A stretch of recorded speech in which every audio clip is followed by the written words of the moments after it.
ಸಾವಿರಾರು ರೂಪಾಯಿ ಬಂಡವಾಳ ಹಾಕ್ಬಿಟ್ಟು ಬೆಲೆ ಸಿಗಲಿಲ್ಲ ಅಂದ್ರೆ ರೈತರು ನಾವೇನ್ ಮಾಡ್ಬೇಕು? ಏನಂದ್ರೆ ಇವತ್ತು ಅವನು ಬಿತ್ತನೆ ತಂದು ಹಾಕಿ ಬೆಳೆ ಬೆಳೆದು ಅವ್ನು ಪ್ರತಿಯೊಂದು ಎಲ್ಲ ಸಾಲ ಸೋಲ ಮಾಡಿ ವರ್ಷಾನ್ಗಟ್ಲೆ ಅವ್ನು ಬೆಳೆ ಬೆಳೆದಿರೋನಿಗೆ ಅವ್ನು ಬೆಂಬಲ ಬೆಲೆ ಇಲ್ಲ ಅಂದ್ರೆ ಅವ್ನು ವಿಷ ಕೂಡ ಸಾಯ್ಬೇಕು. ಈಗ ನಾವು ಬೆಳೆಯೋದು ಬಿಟ್ಟು 20 ವರ್ಷ ಆಯಿತು. ಆ ಕಬ್ಬಿಂದ ಭಾರಿ ತೊಂದರೆ ಆಗಿದೆ ನಮಗೆ. ಈ ಫ್ಯಾಕ್ಟ್ರಿಯವ್ರು ಏನು ಮಾಡಿದ್ರು ಅಂದರೆ ನಮಗೆ ಹಿಂಸೆ ಇಕ್ಬಿಟ್ರು. ಇವ್ರು ಗೋಲ್ ತಡಿನಾರ್ದೇನೆ ಕಬ್ಬು ಕಿತ್ತಾಕ್ಬಿಟ್ರು ನಾವು. ಆಮೇಲೆ ಕಬ್ಬಿಗೆ ಬೆಂಬಲ ಕೊಡೋಕ್ಕಿಲ್ಲ.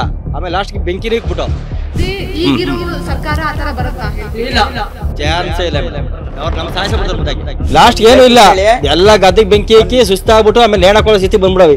ಲಾಸ್ಟ್ಗೆ ಏನು ಒಯ್ದಾಗಕ್ಕಿಲ್ಲ. ಮಂಡ್ಯದಲ್ಲಿ ಅವರೇ ಅಂತವ್ರು ಅವ್ರನ್ನ ಕರ್ಕೊಂಡ್ ಬಂದು ನಾವು ಕಟ್ಸಿ ಎಲ್ಲ ಮಾಡೋದಕ್ಕೆ 1 ಟನ್ಗೆ 2.5 ಸಾವಿರ ಖರ್ಚು ಬೀಳ್ತದೆ. ಇವ್ರು ಎಷ್ಟು ಕೊಡ್ತಾವ್ರೆ? ಇವಾಗ ಬೆಳಗಾವಿಯಲ್ಲಿ ಆಗ್ತಾರಂತ ಹೋರಾಟಕ್ಕೆ ನಿಮ್ಮ ಪ್ರಕಾರ ಏನಾಗ್ಬೋದು? ಮೇಡಮ್, ಬೆಂಬಲ ಬೆಲೆ ಕೊಡಬೇಕು. ಬೆಂಬಲ ಬೆಲೆ ಕೊಟ್ರೆ ರೈತರು ಜೀವನ ಮಾಡೋಕ್ಕಾಗೋದು, ಇಲ್ಲ ಅಂದ್ರೆ ರೈತರು ಜೀವನ ಮಾಡೋಕ್ಕಾಗಲ್ಲ. ಏನಂದ್ರೆ ಇವತ್ತು ಅವನು ಬಿತ್ತನೆ ತಂದು ಹಾಕಿ ಬೆಳೆ ಬೆಳೆದು ಅವ್ನು ಪ್ರತಿಯೊಂದು ಎಲ್ಲ ಸಾಲ ಸೋಲ ಮಾಡಿ ವರ್ಷಾನ್ಗಟ್ಲೆ ಅವ್ನು ಬೆಳೆ ಬೆಳೆದಿರೋನಿಗೆ ಅವ್ನು ಬೆಂಬಲ ಬೆಲೆ ಇಲ್ಲ ಅಂದ್ರೆ ಅವ್ನು ವಿಷ ಕೂಡ ಸಾಯ್ಬೇಕು ಅಷ್ಟೇ. ಅದ್ರಿಂಗೆ ಟ್ರಾನ್ಸ್ಪೋರ್ಟ್ ಚಾರ್ಜ್ ಕೊಡಬೇಕು, ಲೇಬರ್ ಕೊಡಬೇಕು, ಅವ್ನ ಹೆಂಡತಿ ಮಕ್ಳಿಗೆ ಗೆದಿ ಕಷ್ಟ ಬಿದ್ದಿರ್ತಾರೆ. ಸರಿನಾ? ನೀವು ಬೆಂಬಲ ಬೆಲೆ ಕೊಡಲಿಲ್ಲ ಅಂತ ಅಂದರೆ ಅವ್ರು ಏನು ಮಾಡೋಕ್ಕಾಯ್ತದೆ ರೈತರು? ನಮಗೆ 20 ವರ್ಷದಲ್ಲಿ ಕಬ್ಬು ಬೆಳೀತಿದ್ದ ಮೇಡಮ್ನವ್ರೆ ನಾವು. ಈಗ ನಮ್ಮ ಫ್ಯಾಕ್ಟ್ರಿ ಇತ್ತು, ಯಾವುದೋ ಮಂಡ್ಯ, KM ದೊಡ್ಡಿ, ಪುಂಗೂರು, ಇದು ಕೊಡಿ ಏನೋ 4 ಫ್ಯಾಕ್ಟ್ರಿಗೂ ಹೊಡಿತಿದ್ದೋ. ಆವಾಗ ಕಬ್ಬು ರೈಟು ನಮಗೆ ಕೊಡ್ತಿದ್ದು 1200 ರೂಪಾಯಿ ಕೊಡೋರು, ಇಲ್ಲ 1.5 ಏವಿ. ಆಳನ್ನು ಕೂಲಿ ಕೊಡ್ತಿದ್ದು ನಾವು 600 ರೂಪಾಯಿ ಟನ್ ಕಡಿಯೋಕ್ಕೆ ಕೊಡ್ತಾ ಇದ್ದೋ. ಕಬ್ಬು ಹೊಡೆದ್ರೆ ನಮಗೆಲ್ಲ 1000 ಟನ್ ಬೆಳೆದ್ರು ನಮಗೆ ಹಂಗೆ ಹಿಂಗೆ ಅಂದ್ರೂ ಒಂದು 3 ಲಕ್ಷ 2 ಲಕ್ಷ 4 ಲಕ್ಷ ಉಳಿಯೋದು ಖರ್ಚೆಲ್ಲ ಹೋಗಿ. ಈಗ ನಾವು ಬೆಳೆಯೋದು ಬಿಟ್ಟು 20 ವರ್ಷ ಆಯಿತು. ಆ ಕಬ್ಬಿಂದ ಭಾರಿ ತೊಂದರೆ ಆಗಿದೆ ನಮಗೆ. ಈ ಫ್ಯಾಕ್ಟ್ರಿಯವ್ರು ಏನು ಮಾಡಿದ್ರು ಅಂದರೆ ನಮಗೆ ಹಿಂಸೆ ಇಕ್ಬಿಟ್ರು. ಇವಾಗ ಇದ್ರ ವಿಚಾರವಾಗಿ ಆ ಸಕ್ಕರೆ ಕಾರ್ಖಾನೆಯವರು ಮತ್ತೆ ಅಧಿಕಾರಿಗಳು, ರಾಜಕೀಯದವರು ಇವರೆಲ್ಲ ಇನ್ವಾಲ್ವ್ ಆಗಿ ಅವ್ರೇನಾದ್ರು ಪಿತೂರಿ ಮಾಡ್ತಾ ಇದಾರ? ಆ ಥರದ್ದು ಏನಾದ್ರು ಇದೆಯಾ? ಪಿತೂರಿ ಅಂತ ಅಂದ್ರೆ ಮೇಡಮ್, ಈಗ ಬೇರೆ ಎಲ್ಲದಕ್ಕೂ ಬೆಲೆ ಕೊಡ್ತಾರೆ, ನಾವು ಬೆಳೆ ಬೆಳೆದಿರೋದಕ್ಕೆ ಬೆಲೆ ಇಲ್ಲ. ಈಗ ಬೇರೆದಕ್ಕೆಲ್ಲ ಅವ್ರವ್ರ ರೇಟ್ಗಳನ್ನ ಜಾಸ್ತಿ ಮಾಡೋದಕ್ಕೆ ಅವ್ರು ಸಪೋರ್ಟ್ ಮಾಡ್ತಾ ಇದಾರೆ. ಆದ್ರೆ ರೈತರು ಅಂತ ಬಂದಾಗ ಅವ್ರೇನಾದ್ರು ಹಿಂದೇಟ್ ಆಗ್ತಾ ಇದಾರ? ಹಿಂದೇಟು ಅಂದ್ರೆ ಮೇಡಮ್, ಈಗ ನಾವು ಏನ್ ಮಾತಾಡೋದು ಅಂತ ನಮ್ಗೆ ಇದ್ರ ಬಗ್ಗೆ ಗೊತ್ತಾಗಲ್ಲ ಪೂರ್ಣ ಪ್ರಮಾಣದಲ್ಲಿ. ಒಂದು ಅಂತಂದ್ರೆ ಬೆಂಬಲ ಬೆಲೆ ಕೊಟ್ಟು ವ್ಯವಹಾರ ಮಾಡಬೇಕು ಅಂತಂದ್ರೆ ರೈತರು ಚೆನ್ನಾಗಿರ್ಬೋದು, ಇಲ್ಲ ಅಂದ್ರೆ ರೈತರು ಚೆನ್ನಾಗಿರಕ್ ಆಗಲ್ಲ. ಒಂದು. ಎರಡನೇದು ಏನಂತ ಅಂದ್ರೆ ಈ ಅವ್ರು ಏನ್ ಕೇಳ್ತಾ ಇದಾರೆ ಟನ್ನು, ಅವ್ರು ನೀವು 3000 ಒಳಗಡೆ ಏನೇನೆ ನೀವು ಬೆಲೆ ಕೊಟ್ರೆ ಅವ್ನು ಬೆಳೆದಿರೋ ಬೆಳೆಗೆ ಅಷ್ಟೇ ಈಗ ಕೊಡ್ತೀರ ಅನ್ಕೊಳ್ರಿ. ಲಾಭ ಏನಿದೆ? ಅವನು 1 ವರ್ಷ ಕೆಲಸ ಮಾಡಿರೋದಕ್ಕೆ ಲಾಭ ಏನಿದೆ? ಏನು ಲಾಭ ಇಲ್ಲ. ಅದರಿಂದ ಅವ್ರು ಕೇಳ್ತಾ ಇರೋದು ಅವ್ರ ಜೀವನಕ್ಕೆ, ಅವ್ರ ಹೆಂಡತಿ ಮಕ್ಕಳು ನೋಡ್ಕೊಳ್ಳೋಕೆ ಅಷ್ಟೇ ಅವ್ನ ಲಾಭ ಕೇಳ್ತಾ ಇರೋದು. ಒಂದು ಇದ್ರನ್ನ ಇವ್ರು ಗೋಲ್ ತಡಿನಾರ್ದೇನೆ ಕಬ್ಬು ಕಿತ್ತಾಕ್ಬಿಟ್ರು ನಾವು. ಆಮೇಲೆ ಕಬ್ಬಿಗೆ ಬೆಂಬಲ ಕೊಡೋಕ್ಕಿಲ್ಲ. ಆಮೇಲೆ ಲಾಸ್ಟ್ಗೆ ಬೆಂಕಿನೇ ಇಕ್ಬಿಟ್ಟು ಇದಕ್ಕೆ ಯಾವ್ದಾದ್ರು ಕೊಡೋದು ನಾವು ಮಂಡ್ಯ ಪುಂಗನೂರು, ಆಮೇಲೆ ಇದು KM ದೊಡ್ಡಿ ಪುಂಗನೂರು, ಅಲ್ಲಿಗೆಲ್ಲ ಹೊಡೆದು ಲಾಸ್ಟ್ಗೆ ಆಗಿಲ್ಲ. ಆಮೇಲೆ ಅವ್ನು ಪರ್ಮೆಂಟ್ ಕೊಡಲ್ಲ. ಕಬ್ಬಿಗೆ ಬೆಲೆ ಇಲ್ಲ, ರೇಟ್ ಇಲ್ಲ. ಇಲ್ಲಿ ಇದು ಮೇಲೆ ಯಾವ್ದು ಇಲ್ಲ. ಇಲ್ಲಿ ಕಬ್ಬು ಬೆಳೆಯಕ್ಕಾಗಲ್ಲ ಇಲ್ಲಿ. ಗೊತ್ತಾದು ಮೇಡಮ್, ಗೊತ್ತಾದು. ಇಲ್ಲಿ ಲೇಬರ್ ಸಿಕ್ಕಲ್ಲ, ಬೆಳಿತೀವಿ ನಾವು. ಇಲ್ಲಿ ಮಾರ್ಕೆಟ್ ಇಲ್ಲ, ಇದಿಲ್ಲ, ಮಿಲ್ಲಿಲ್ಲ, ಇದಕ್ಕೆ ಫ್ಯಾಕ್ಟ್ರಿಗಳಿಲ್ಲ. ಕಬ್ಬು ಬೆಳೆದ್ರೆ ನಾವು ಅಷ್ಟೇ, ಕಬ್ಬು ಬೆಳೆಯಲ್ಲ. ಮುಗೀತು. ರೈತರು ಸರ್ಕಾರ ಯಾವ್ದು ಇಲ್ಲ, ಏನು ಇಲ್ಲ, ಏನು ಪರಿಹಾರನೂ ಇಲ್ಲ, ಏನು ಇಲ್ಲ, ಏನು ಎಲ್ಲ ತೊಂದರೆ ರೈತರಿಗೆ. ದೇವೇಗೌಡರು ಕಟ್ಕೊಟ್ರಪ್ಪ ಬಂದು ಒಬ್ಬ ನೇಣ ಹಾಕೊಬಿಟ್ಟ. ರೈತರಿಗೆ ಅಂತ ಸಪೋರ್ಟ್ ಮಾಡ್ಬೋದು, ಕಟ್ಕೊಟ್ರು ಪಾಪ ದೇವೇಗೌಡರು ಬಂದು. ಈಗಿರೋ ಸರ್ಕಾರ ಆ ತರ ಬರುತ್ತಾ? ಚಾನ್ಸೇ ಇಲ್ಲ ಮೇಡಮ್. ಅವ್ರು ನಮ್ಮ ಸಾಹಸ ಬಿಡ್ತಾರೆ ಮುಂದಾಗೆ. ಈಗಿರೋ ಈ ಸರ್ಕಾರದವರು ಸಕ್ಕರೆ ಕಾರ್ಖಾನೆಯವರು ಇದನ್ನ ಮಾಡ್ತಾರೆ. ಸರ್ಕಾರದ ಬೆಂಬಲ ಇಲ್ಲದೆ ಕಾರ್ಖಾನೆಯವ್ರು ಏನು ಮಾಡಕ್ ಹೌದು. ಅವ್ರ ಬೆಂಬಲ ಕೊಟ್ರೆ ಅವ್ರು ತನ್ನ ನಮಗ್ ಕೊಡೋಕ್ಕಾಗೋದು? ಈಗಿನ CM ಏನೇನಿದೆ ಕೊಡಲ್ಲ ಮೇಡಮ್. ಈ CM ಯಾವ ಕಾರಣಕ್ಕೂ ಕೊಡಲ್ಲ. ರೈತರು ಮಾಮೂಲಿ ಅವ್ರು ಸೋತೋಯ್ತಾರೆ ಅಷ್ಟೇ, ಕೊಡಲ್ಲ. ಅವ್ರು ಕೊಟ್ರೆ ನಮ್ಗೆ ಅವ್ರು ಕೊಡ್ತಾರೆ ಪಾಪ, ಅದೇನಿಲ್ಲ. ಇವರೇ ಕೊಡಲ್ವಲ್ಲ, ಸರ್ಕಾರನೇ ಕೊಡಲ್ವಲ್ಲ. ನಾವ್ ಹೆಂಗ ಬೆಳೆಯೋದು? ನಾವು ಇಟ್ಕೊಂಡು ಬೇರೆ ಹೆಸರು ಕೊಡ್ಬೇಕು, ಅವ್ರು ಮಾಡ್ಬೇಕು. ಅವ್ರು ಆತರ ಮಾಡ್ತಾವ್ರೆ. ರೈತರು ಇರುವಂಗಿಲ್ಲ, ರೈತ ಸಾಯಿಸ್ತಾವ್ರೆ. ಲಾಸ್ಟ್ ಏನು ಇಲ್ಲ, ಎಲ್ಲ ಗದ್ದೆಗೆ ಬೆಂಕಿ ಹಾಕಿ ಸುಸ್ತಾಗ್ಬಿಟ್ಟು ಆಮೇಲೆ ನೇಣ ಕೊಡೋ ಸ್ಥಿತಿ ಬಂದ್ಬಿಡವಿ. ಲಾಸ್ಟ್ಗೆ ಏನು ಒಯ್ದಾಗಕ್ಕಿಲ್ಲ.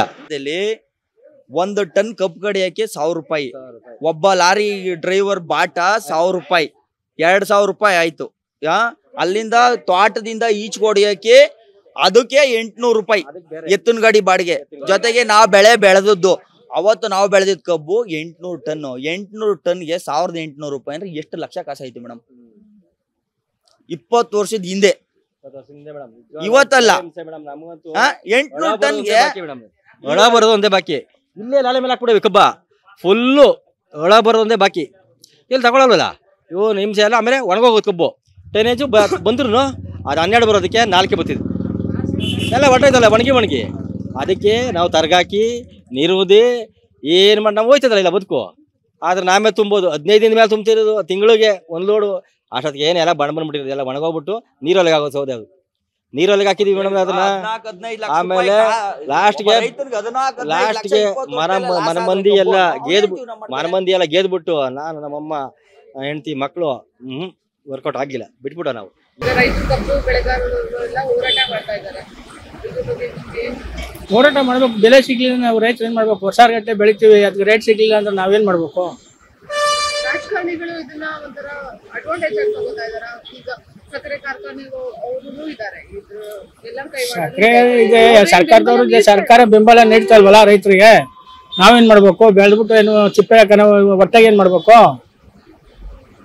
1000 ರೂಪಾಯಿ ಬಂಡವಾಳ ಹಾಕ್ಬಿಟ್ಟು ಬೆಲೆ ಸಿಗ್ಲಿಲ್ಲ ಅಂದ್ರೆ ರೈತರು ನಾವೇನ್ ಮಾಡ್ಬೇಕು? ಸರ್ ಇವಾಗ ಬೆಳಗಾವಿಲಿ ನಡೀತಾ ಇದೆ, ಇದಕ್ಕೆ ಅವ್ರಿಗೆ ಬೆಂಬಲ ಬೆಲೆ ಸಿಗ್ಬೇಕು ಅಂದ್ರೆ ಈಗ ಹೋರಾಟ ಮಾಡ್ತಾ ಇದ್ದು ಸರ್ಕಾರದವ್ರೆ ಅಥವಾ ಸಕ್ಕರೆ ಕಾರ್ಖಾನೆ ಅವ್ರು ಕೊಡ್ತಾ ಇಲ್ವಲ್ಲ, ಇದಕ್ಕೆ ಏನ್ ಮಾಡ್ಬೋದು ನಿಮ್ ಪ್ರಕಾರ? ಇದಕ್ಕೆ ನಮ್ಗೆ ಕಬ್ಬು ಬೆಳೆಯಕ್ಕೆ ಖರ್ಚು ಜಾಸ್ತಿ ಬರ್ತದೆ ಮೇಡಮ್. ಅಂದ್ರೆ ಫುಲ್ ಕಬ್ಬು ಬೆಳಿಬೇಕಾದ್ರೆ ಖರ್ಚು ಜಾಸ್ತಿ ಬರ್ತದೆ.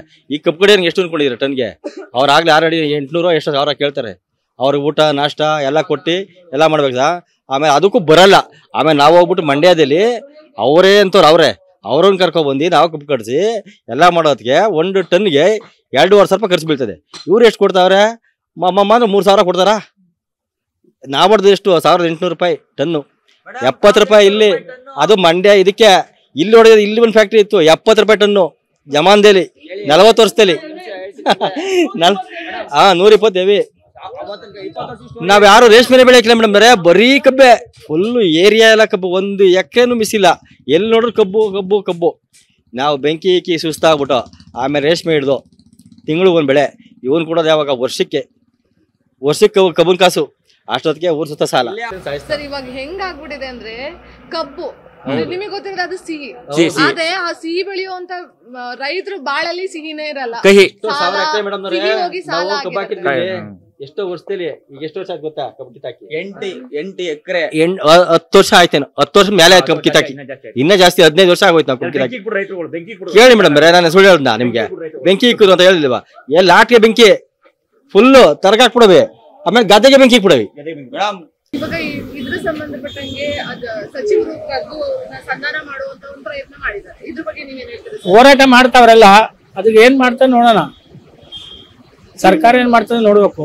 ನಿಮ್ಮ ಮೂಲಕ ಸರ್ಕಾರಕ್ಕೆ ಅಥವಾ ಸರ್ಕಾರ ಕಾರ್ಖಾನೆ ಅವ್ರಿಗೆಲ್ಲ ಹೇಳೋದಾದ್ರೆ ಏನ್ ಹೇಳ್ತಾರೆ? ಅದೇ ನಮ್ಗೆ ಬೆಲೆ ಸರಿಯಾಗಿ ಸಿಗ್ಬೇಕು ಅಂತ ಕೇಳ್ತೀವಿ. ನಾವು ಬೆಳೆ ಬೆಳೆದಿರೋದಕ್ಕೆ ಸರಿಯಾದ ಬೆಲೆ ಕೊಟ್ರೆ ಬೆಳಿಬಹುದು, ಇಲ್ಲ ಬೆಳೆಯಕ್ ಆಗಲ್ವಲ್ಲ. ಅವರಿಂದ ನಿಮಗೆ ನೀವು ಕಬ್ಬು ಬೆಳೆಗಾರರಲ್ಲ, ಅವರಿಂದ ಡೈರೆಕ್ಟ್ ಆಗಿ ಅಮೌಂಟ್ ಹೆಂಗ್ ಸಿಗುತ್ತೆ? ನೀವು ಕೊಡೋ ಕಬ್ಬಿಗೆ ಅವ್ರು ಹೆಂಗೆ ನಿಮ್ಗೆ ಅಮೌಂಟ್ ಅಂದ್ರೆ ಕಬ್ಬು ಸಕ್ಕರೆ ಫ್ಯಾಕ್ಟ್ರಿ ಹೊಡಿತೀವಿ, ಅಲ್ಲಿಂದ ಬ್ಯಾಂಕ್ ಕಳಿಸ್ತಾರೆ. ಇನ್ಸ್ಟಾಲ್ಮೆಂಟ್ ಅಲ್ಲಿ ಕಳಿಸ್ತಾರ ಅಥವಾ ಹೆಂಗೆ ಒಂದೇ ಸರಿ ಒಂದೇ ಸರಿ ಮಾಡ್ತಾರೆ?